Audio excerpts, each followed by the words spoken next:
Greetings and welcome to the Reparenting Daily podcast. In this podcast, we'll dive deep into reparenting, exploring all of the tools and resources that you'll need to help you along your journey. This podcast is divided into 3 sections. The first is a daily reading. The second is a discussion of the reading, followed by suggested journal prompts. And the last section is a peaceful meditation for closing.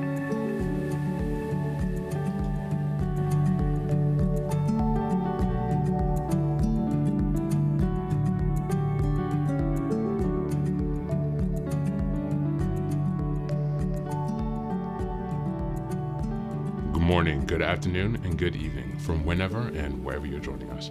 I'm so glad you've joined us today on this journey of self-expansion and growth. If this is your first time here, welcome. Please don't forget to like, share, subscribe this podcast wherever you're listening, on Apple Podcasts, Spotify, or YouTube. Your help here really makes a huge difference in allowing us to spread the word and build a more supportive community as we continue with our self-reparenting. Now, before we get started, I have some quick updates for you. First, I'd like to introduce our Patreon community. Here, for a small monthly fee, you can join us for 3 weekly meetings for additional support with your reparenting journey. On Sundays, we have a meditation group. On Tuesdays, we have a book club discussion. And on Thursdays, we have open topic conversations. You can find out more details about this if you go to the Reparenting Daily website and check out on the community tab. In addition to that, we also have a WhatsApp group to foster more daily connection and support for whenever you need it. And this is a community of fellow travelers from around the world who will always be there when help is needed. It's just one of the many ways that we're building our network of resources that are really going to help support your reparenting journey. For the next update, I'm very excited to announce that I've just released some first books. The first is probably the most important, and it's called the Reparenting Daily Journal. Now, this journal is a daily guide for 365 days of the year. We'll be starting in 2025, and basically each month corresponds to a theme in reparenting, and each week of each month corresponds to a sub-theme of the monthly theme. Now, from the beginning of the year, 2025, each daily episode will correspond with the themes in the daily workbooks. And so you can use this as a guide to work through your reparenting journey to stay focused, ensuring that you cover all of the most critical areas within a year's time.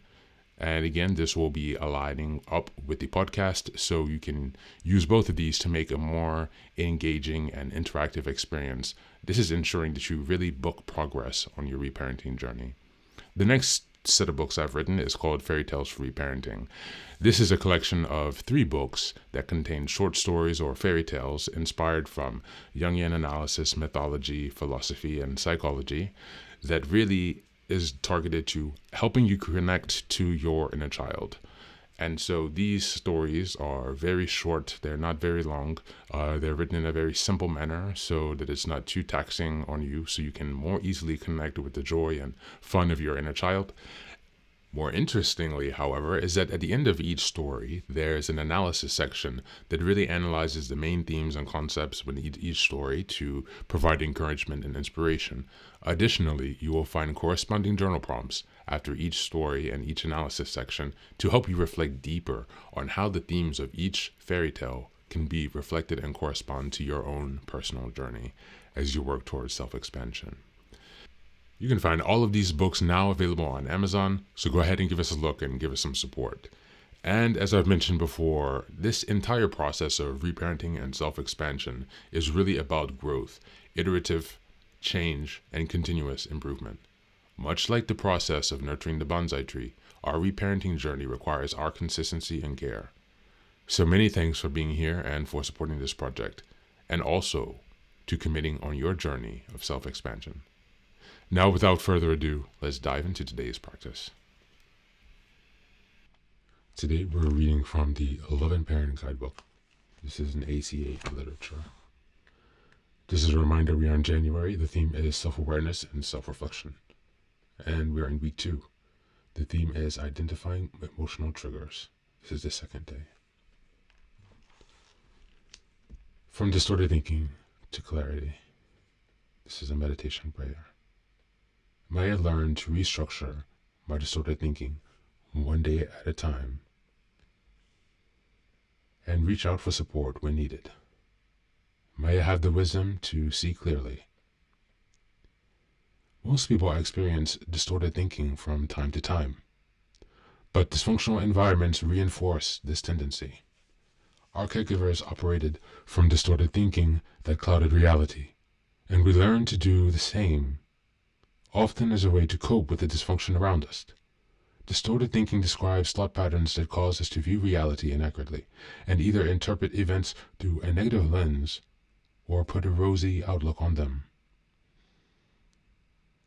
The patterns are so familiar that our minds do not recognize them. We have accepted them as fact. To reparent ourselves, we need to recognize the fear and distorted thoughts coloring our lens, coloring our inner family members' reality. The laundry list and other laundry list traits are a great gauge of distorted thinking. Freedom from distorted thinking requires that we break the don't talk, don't trust, don't feel rule. Reparenting and working with recovering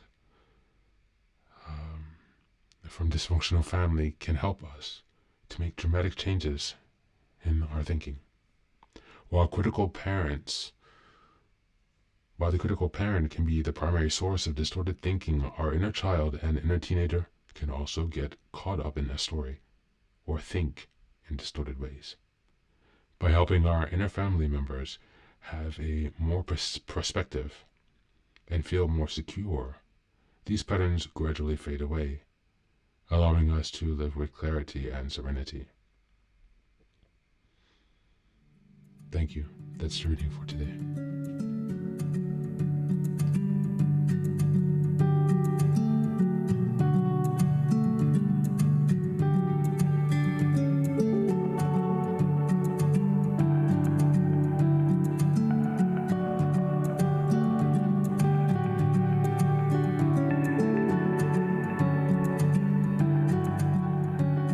Welcome back. Now, this section explores how distorted thinking, shaped particularly by early dysfunctional environments, impacts our perception of reality. It highlights that caregivers who struggle with distorted thinking often pass these patterns down, leaving us to view life through inaccurate or negative lenses.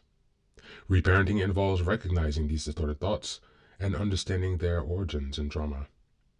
By breaking harmful rules like don't talk, don't trust, don't feel, we can begin to see reality more clearly and adopt healthier ways of thinking. Reparenting helps us shift from patterns rooted in fear and judgment to clarity and self-compassion. Now, the process of reparenting encourages us to engage with our inner child, critical parent, and inner teenager in order to heal the wounds that perpetuate our distorted thinking today. It emphasizes the importance of reparenting and creating supportive community to create shifts in your inner perspective. By fostering security and understanding in our inner selves, we can reduce the influence of trauma-driven thought patterns and achieve greater clarity and serenity. As we move on to the journal prompts today, number 1, reflect on recurring thought pattern that you recognize as distorted. How has this way of thinking shaped your decisions or relationships? Number 2, identify a situation where you may have viewed reality through the lens of your trauma. What steps can you take to challenge that perspective and see more clearly? Number 3, write a letter to your inner child or teenager, offering reassurance and clarity to counteract the fears and judgments that contribute to this distorted thinking. That's it for today. As always, take care of yourself and do be well.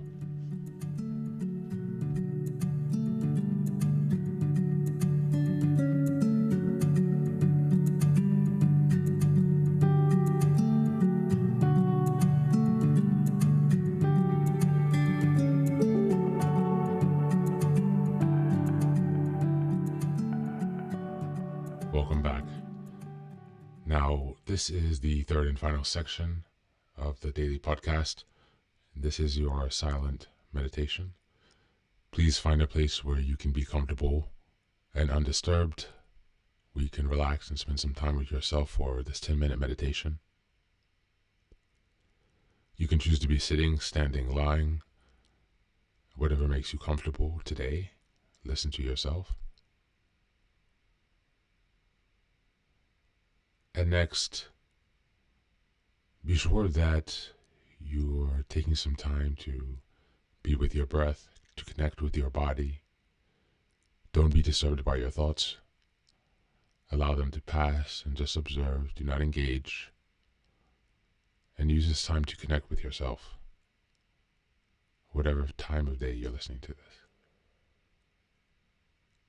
Namaste.